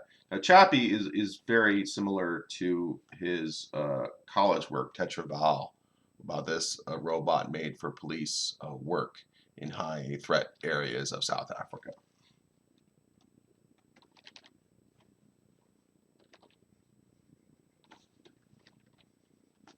much respect for anybody who grows up and survives living in South Africa. I hear it's a pretty wild place. Good buddy of mine from high school, Noah Rosenberg, runs Narratively, which I recommend. I think Narratively is a great source for human interest news right now. Out of Brooklyn, probably some really good content coming out of narratively.com. He went to South Africa when the World Cup was there and wrote about the human cost of those kind of events there. And like while it brought the nation together, there was a lot of problems still with society there, poverty, all that kind of stuff. Some amazing South African artists. William Kentridge is an animator, illustrator who uses charcoal on gray newsprint and does animation with charcoal on gray newsprint. There was a visiting lecture artist that came from South Africa who had been in the military and did a lot of art with chevrons painted all over it. I forget his name, but it was a fascinating demo. He came to visit Micah when I was there in like 2002, like not too long after 9/11. He talked about military service, and I thought about maybe I should like quit art school and go to the army and go serve in Iraq or Afghanistan. But I got asthma, and I had my art teacher in high school was a Vietnam vet. Props to Dr. Thomas Anastasio. I think he died of cancer, so rest in peace, Dr. A. Guy was an awesome, awesome dude. I had him for AP Studio Art twice in high school. I had some really good friends in that class, and he always said, "You artists out there, you're the creme de la creme. This is the most important group of people in the entire school. AP, math, and sciences, those are great too. But he's like, you guys here in the art class, you're special." So he always made us feel special. The artists usually end up in the ostracized and outcast groups of high school, and he made us feel like we're very important, special people, and encouraged us all to go to art school. He had served in Vietnam. He was drafted and went over, and he said it was terrible. It's like, if you have talent, if you have aptitude to not be in the army, go do anything else. Go do anything else that you can. And he pushed me towards going to Micah. It was his influence to do that, and my life was definitely more comfortable for going to art school, and then busting my butt there, getting into digital painting, getting into 3D animation, taking drawing and painting demos with great faculty like Susan Waters-Eller and Rich Lipsher, who was my 3D teacher in college, amazing professor. Abby Sanjiama for portraiture. Michael Econo, most controversial illustration or art drawing teacher, but I did learn a lot from him. There's a great line from Alexander Ebert's album. I think it's called Truth. In the song, he talks about how all my enemies are becoming my teachers, and I think that's valuable. Sometimes, a horrible person can teach you something about life. Economos, not a horrible person, but had some controversy around him. But he did have some good lessons on drawing, and drawing in a disciplined kind of way. And he would call you out for bullshit. Like, he could see if you spent an hour on a drawing instead of the assigned 6. Like, he knew. Even if, I would show up with a drawing of 4.5 hours, he's like, "You didn't spend 6 hours on this, did you?" I'm like, "No, I didn't, man." But one of the challenges I had is I didn't know how to spend more than 3 to 4 hours on a drawing. It took going to Susan Water-Eller's illusionism class to learn how to spend 12, 13 hours on a drawing. And a lot of it has to do with shrinking your tool down. If you're just used to using charcoal and drawing in these big, wide strokes, you don't know how to switch it up to a pencil and get in tight and get really tight. That's what she told me how to do. Kelton said, "I, Robot." Yeah, very good. That's a good Will Smith movie, right? That one doesn't age as well, though, does it? Like the CG in that film, because they heavily relied on computer graphics, and I remember some of that animation is probably looking a little janky these days. But Isaac Asimov's story, I, Robot, very good, right? Isn't it? Isaac Asimov. Also coming to mind is Blade Runner. We don't see the robotics in that movie, but there are robots. Earlier in the week, I did a demo of Bishop from Aliens. Alien was a different guy, different dude. Projects. Where's Bishop's lair? Yeah, I did a little drawing of Bishop, who is a synthetic person. So robot parts on the inside, human skin on the outside. Synthetic human, if I say so myself. A little homage to him. He was cool. Who else watching? What else you guys like about robot movies? I'm a robot. Deckard Cain. He's not a robot. Deckard is the name of Harrison Ford's character in Blade Runner, and he's an officer of the government trying to find robots that got loose that look like humans and deactivate them. And the question of the show is he also a synthetic person, robot? I love, both of those are Ridley Scott films. Aliens, that universe was Ridley Scott. Aliens was done by James Cameron, but of the universe that Ridley Scott really created there. And I think the Blade Runner universe and the Alien universe are tied. I'm pretty sure that they're connected. They're the same universe. And in Blade Runner 2049, I think there's a shot where a Sulaco type spaceship is flying around Los Angeles, and that's the ship from Aliens. And there's one like it in Alien 3. I love that. I love that multiple movies can exist in the same, spatial saga, space opera saga. So that's what we're going to get with Star Wars right now. We're going to have all these different Star Wars universe movies where the same events kind of happen. The whole Avengers thing works like that too. Like every single Avengers movie right now has taken place in the same Marvel Cinematic Universe.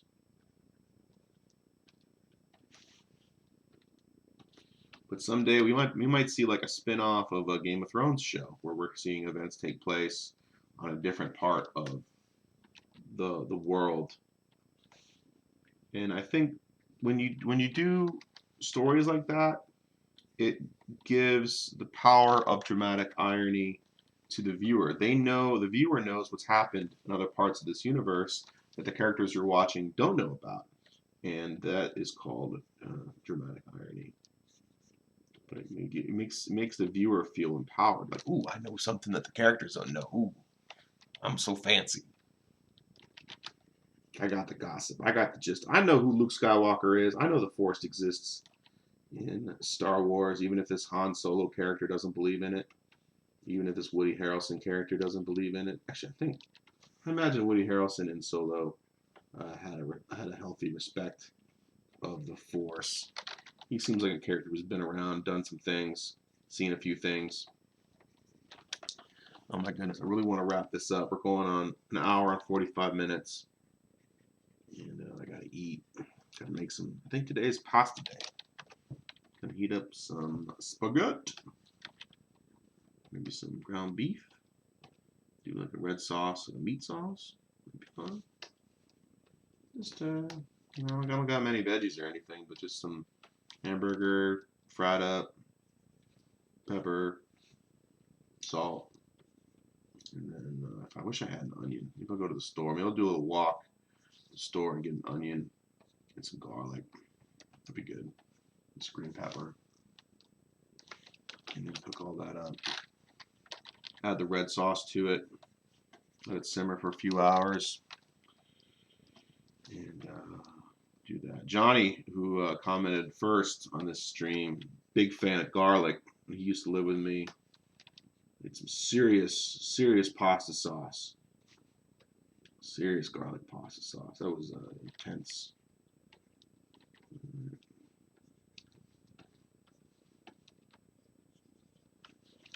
Just working on that silhouette here a little bit. Getting thirsty. I usually have a cup of water while I'm broadcasting. Forgot that today. That's hurting a little bit. Rosie's going for a walk. Roby, not Rosie. Roby's going for a walk, and I'm a little jealous. I want to be going for a walk myself. It's sunny outside, but a little cool.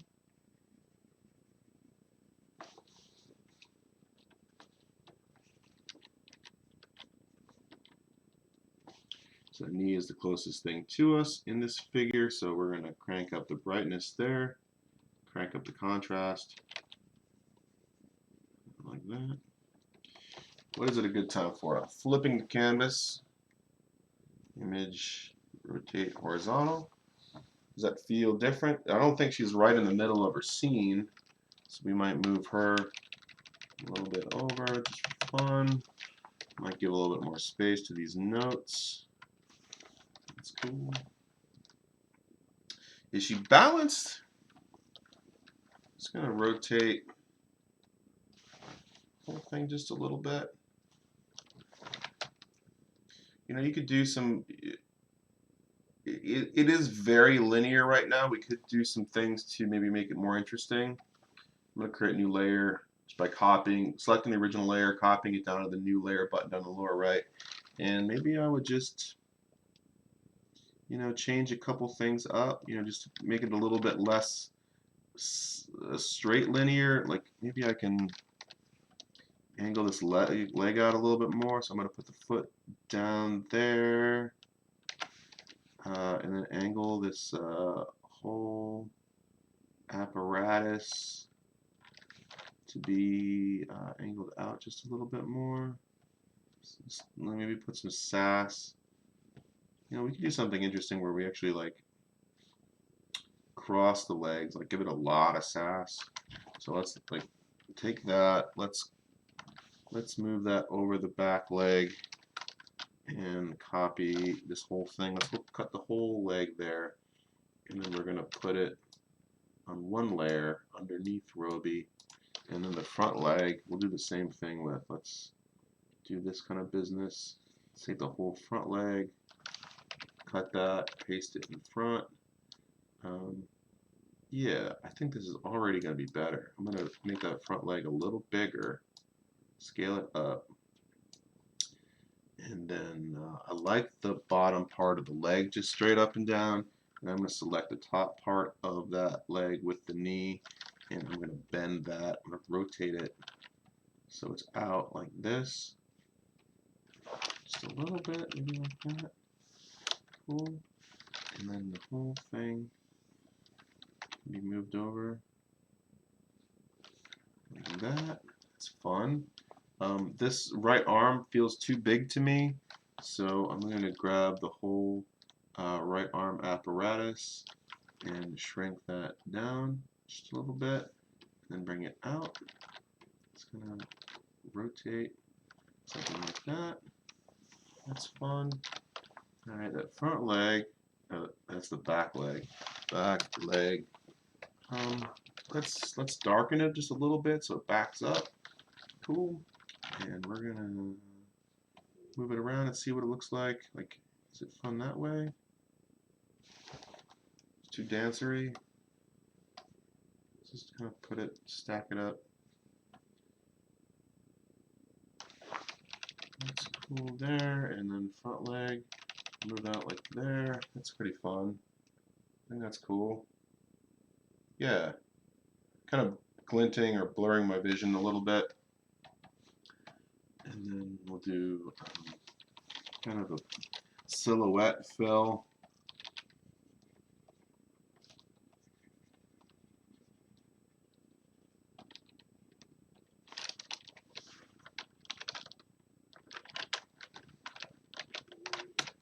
Control Shift C, Control Shift V. And then that over. SAS, pure SASBot. SASBot 9000. This mark, Control Shift C, Control Shift V. It was like copy all, paste all, rotate just a little bit like that. Cool.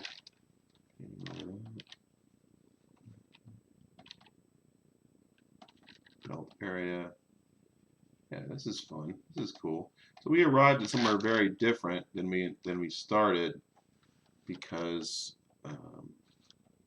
just looking at it from a different point of view, right? And I would think this is better. I think this is more fun.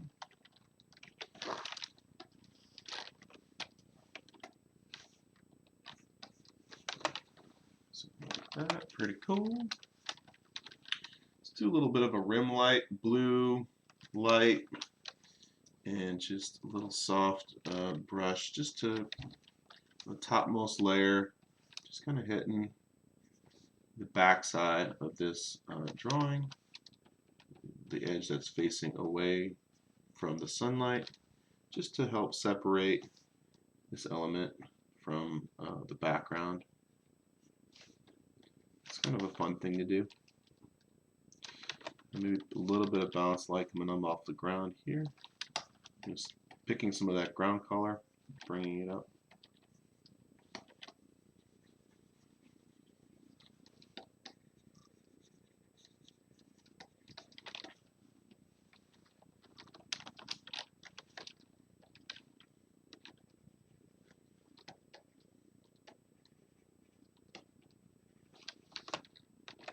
And let's do some arm stuff. Let's move the upper arm out a little bit wider. So let's take the arm, Control X, Control V, takes that to a new layer. I'm going to go a little wider with it. And then let's find the layer that the rest of the arm's on. And we're going to select this whole like bicep area and do a warp where I'm just picking the, let's see, Control T and then Control to hold an area down. Does that make sense? Using the control points to kind of skew this in perspective. Yeah, that works a little bit. That gets us started.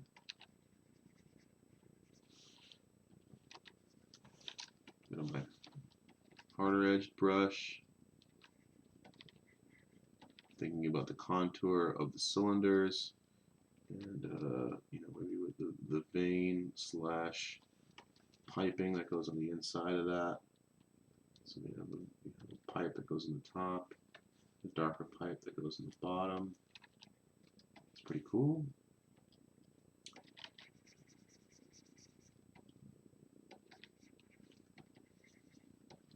Kind of joint.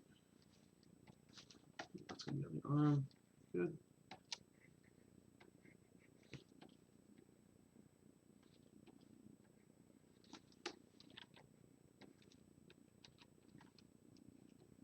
We get to shade the different cables that are running.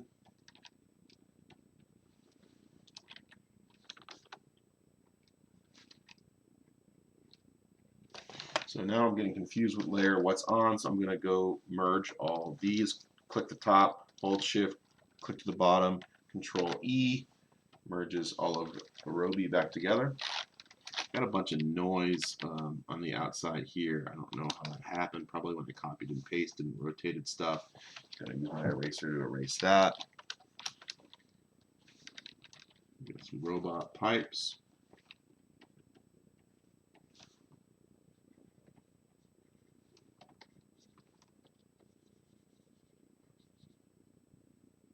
Oh, this cylinder is going to be kind of facing towards us, wouldn't it? So that cylinder is actually going to have some angle to it because it's coming off the hip towards the viewer just a little bit. So there's got to be like there's got to be some kind of pivot to all these mounts.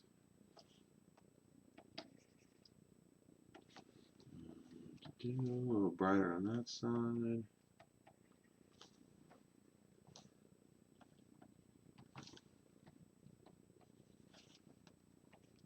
This is going to be noisier and messier than a lot of the other drawings we've done for the cast, for the stream, but that's fine because we got some complexity here. We talked a lot about joints, we talked a lot about pistons today, and that was all good.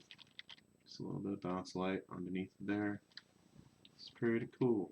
So you can do some more painting. You can work a lot more magic into this. You can increase your silhouette. Let's darken some of this bit here.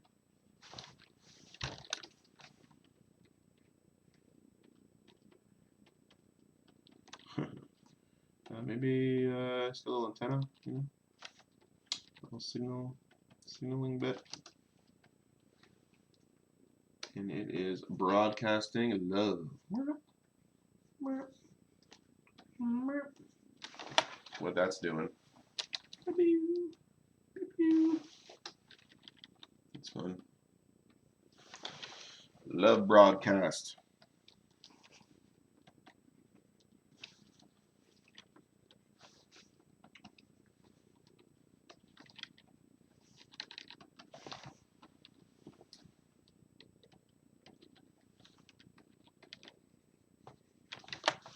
Flip that. See how it looks. Transfer image. Horizontal. Done.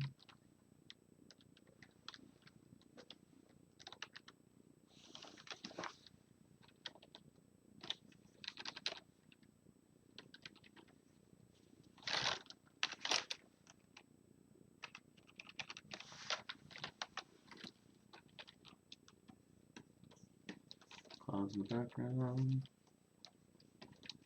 Cloudy bits. A little bit of that skyline getting eliminated.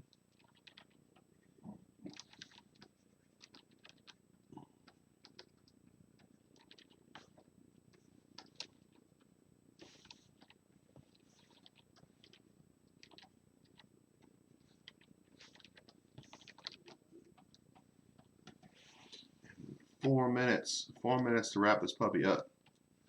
This was fun. I hope you guys had a good time watching the stream today. I had fun drawing for y'all and talking about my favorite robots from the cinematic universe of the world. Oh, Jarvis. Jarvis is a robot. Yeah, from Avengers. Very cool. Like him a lot. I'm sure there's all kinds of robots I'm forgetting. And it's up to you to make a web stream where you talk about your favorite robot and what does that robot say about humanity, about the human condition. What about them is in contrast with or in parallel with the people characters that that robot finds itself interacting with. There's the Alan Rickman, really depressed robot from Hitchhiker's Guide.